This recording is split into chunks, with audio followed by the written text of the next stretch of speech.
Olá, meu nome é Caleb Guerra e esse é o Bienal do Livro, um podcast para conversarmos sobre literatura chinesa, sobre teorias literárias, sobre clássicos, sobre escritores famosos e tudo o que tiver a ver com o mundo literário chinês.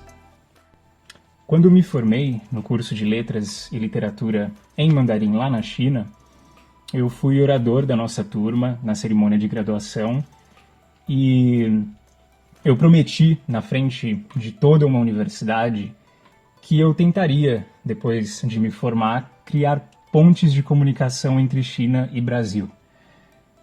O mundo literário chinês, ele é vasto, ele é muito amplo, ele é muito antigo, e de uma certa forma, daqui do Brasil, é algo muito distante de nós. Então esse podcast, ele é parte de um projeto pessoal meu, de fazer com que esse mundo chinês, de textos, de escritos, de sábios e de clássicos, esteja mais acessível para a galera aqui do Brasil.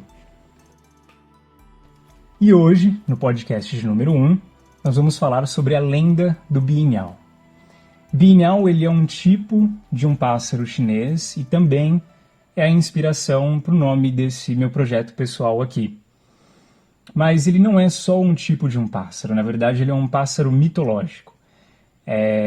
Ele parece um pouco um pato selvagem, com as suas cores variando entre verde e vermelho, mas o que torna o Bienhao um pássaro especial são duas características físicas que ele tem. Uma é que o Bienhao só possui um olho, e a outra é que o Bienhao só possui uma asa.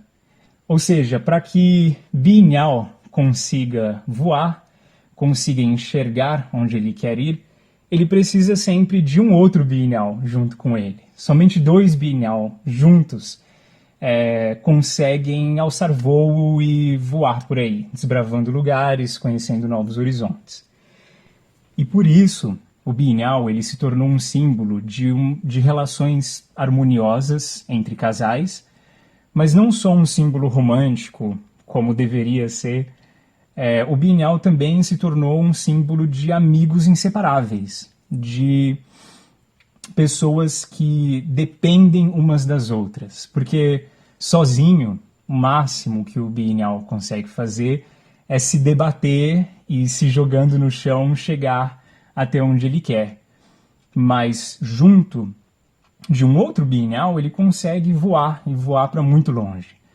Então, esses simbolismos que a cultura chinesa criou, ele aparece em vários poemas de escritores muito famosos no decorrer da história.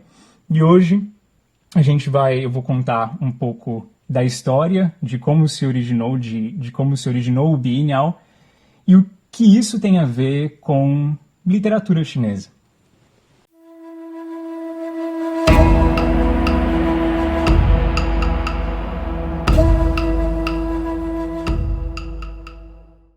Bom, diz a lenda, uma lenda muito antiga, que existia um menino chamado Liu Shan. E Liu Shan, ele era de uma família muito pobre, ele morava numa vila muito pobre, muito distante da capital, e desde pequeno ele não tinha o que as outras crianças tinham em termos de bens materiais. Então ele se acostumou a brincar sozinho no quintal do fundo da casa dele, e nessa infância solitária, pobre, enfim, e muito isolada, ele aprendeu a se entreter com pássaros somente. Então Liu Shan ele começa a entender os diferentes cantos dos pássaros, e ele começa a reproduzir esses cantos. Então os pais dele começaram a perceber que os pássaros respondiam para Liu Shan quando ele cantava como esses pássaros, e Liu Shan também começou a responder a esses pássaros quando eles vinham na janela da casa dele cantar para ele. E a história conta que quando Liu Shan completou 16 anos, a mãe dele ficou muito doente. E Liu Shan não tinha muito o que fazer para conseguir ajudar no tratamento da doença da mãe dele, a não ser se vender como servo para uma família muito rica ali da região. Uma família dona de terras, muito influente. Então Liu Shan ele vai e se vende, dá esse dinheiro para o tratamento da mãe dele, e então começa a trabalhar para essa família rica ali da região dele. Com o passar do tempo, acontece o que acontece geralmente muitas vezes em diferentes histórias do mundo, especialmente da China. Acontece que o Liu Shan acaba se apaixonando pela filha do dono das terras que comprou ele para trabalhar ali como servo dele.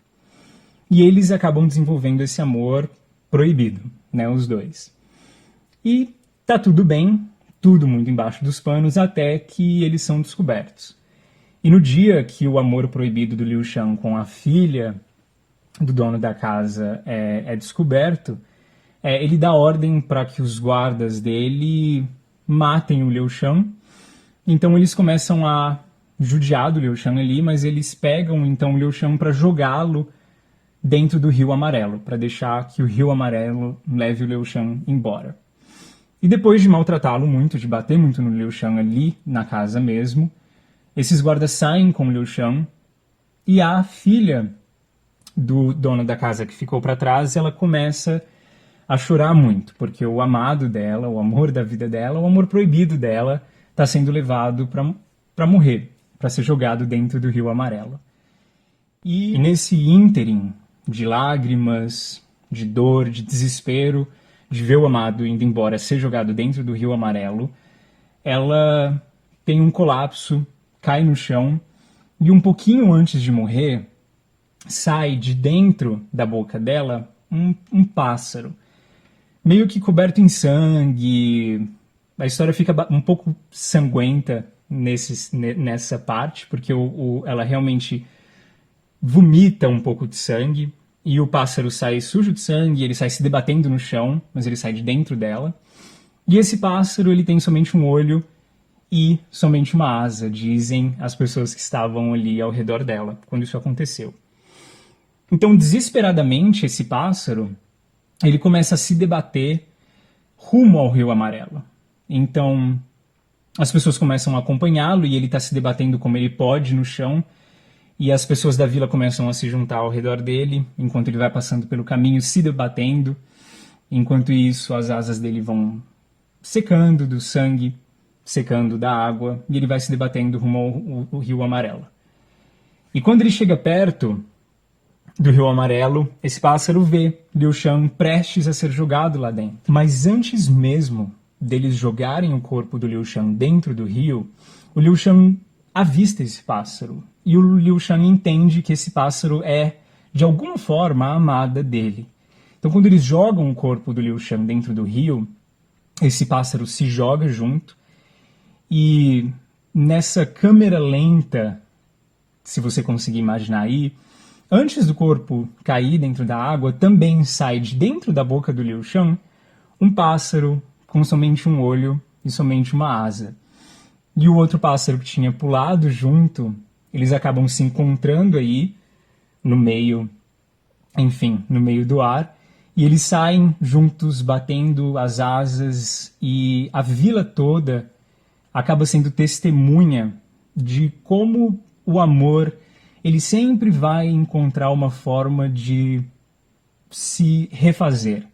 Se a gente não consegue se amar dessa forma, porque não somos impedidos, o amor ele sempre vai conseguir ressuscitar, ou se refazer, ou se transformar em algo que possibilite a gente ficar juntos, como deveríamos desde o começo, para sempre. E essa, então, é a lenda de como surgiram os Bieniao, é a lenda do Liu Shan, com a filha do patrão, e também é um pouco da inspiração nossa para hoje, e eu vou contar o porquê.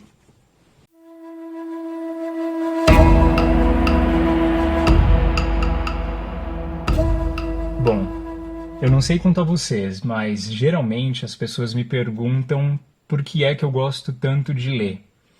A verdade é que eu realmente passo a maioria dos meus dias lendo textos muito antigos, inclusive.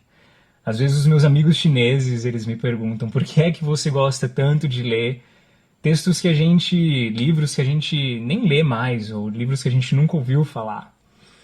Eu estudo literatura clássica chinesa e acabei encontrando dessa forma o jeito de unir uma das minhas paixões com a minha carreira. Mas essa pergunta ela é sempre muito pertinente. Por que é que você gosta tanto de ler? Por que você se sente tão bem quando você para ler? E a verdade é que eu nunca soube direito como responder essa pergunta. Eu acho ela uma pergunta muito difícil. E com o tempo eu comecei a contar a história do Biennial para as pessoas que me faziam essa pergunta. E dizer o que eu vou dizer hoje para vocês aqui. Geralmente eu me sinto muito como um Biennial somente. Eu sinto que eu tenho somente um olho e eu sinto como se eu tivesse somente uma asa mesmo. E dessa forma eu me sinto muito impossibilitado de chegar a qualquer lugar, de enxergar distâncias longínquas ou de conseguir ter acesso a um ambiente diferente desse no qual eu estou inserido agora. E textos antigos, livros, escritores, poesias, enfim, se tornam para mim uma outra asa, algo que me possibilita bater asas e sair voando. É assim que eu vejo literatura em geral. Então é por isso que, para mim, o Biennial, como símbolo de dependência, ele cai como uma luva para explicar como eu me sinto quando eu me deparo com um bom livro, ou com um bom autor, ou com uma verdade que é tão atual quanto era há milhares de anos atrás, lá na China antiga. É explicar que esse livro, ou essa pessoa, ou essa ideia, me deu exatamente isso, me deu uma outra asa. Me deu a possibilidade de bater asas novamente e me mandar para um lugar diferente daqui, para que eu enxergue as coisas um pouco diferentes ou um pouco melhor de como eu enxergava sozinho, sem poder bater asas e voar.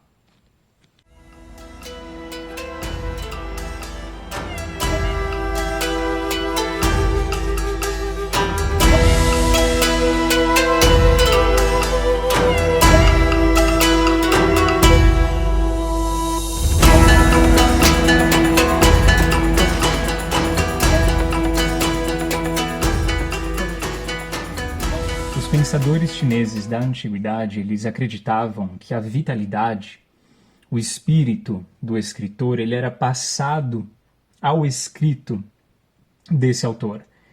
Então, existe sempre a possibilidade do escritor viver eternamente dentro do texto dele e se conectar através da história com pessoas de diferentes épocas através daquilo que ele deixou como um legado escrito.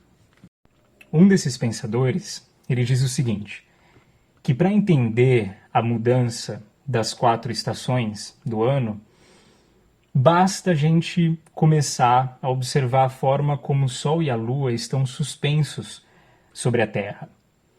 Ele fala que a transformação do sábio se converge na criação de um texto. Então, se, contemplando o Sol e a Lua, a gente consegue alcançar sabedoria, quanto mais contemplando o texto de um sábio, a gente consegue transformar o mundo. Então, Gambal, que é o pensador que eu acabei de citar, ele falava que essa conexão que nós temos com os livros, ela não é só uma conexão racional, ela é uma conexão mística também. E para nós, a ideia é buscar na China da antiguidade asas que nos possibilitem voos diferentes. A ideia é que a gente procure autores que possuam Qis, vitalidades, espíritos que a gente nunca encontrou e que nos possibilitem um pouco dessa sensação de renascimento, dessa sensação de uau, acabei de ler algo que foi escrito há muito, muito tempo, mas que faz muito sentido para a minha vida agora. E eu acho que isso aqui pode não só transformar a mim e me trazer sabedoria, como pode também transformar, quem sabe, o mundo ao meu redor.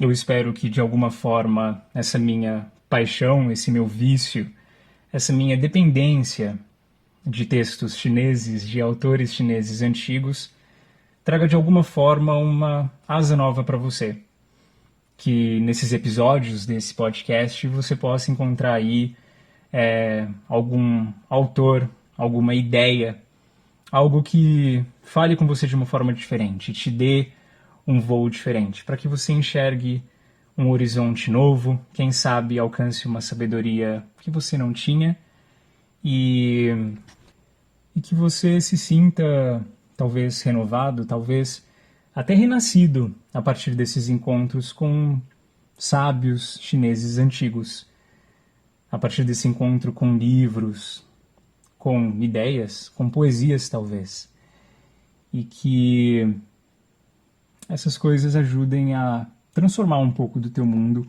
tanto quanto elas transformam o meu.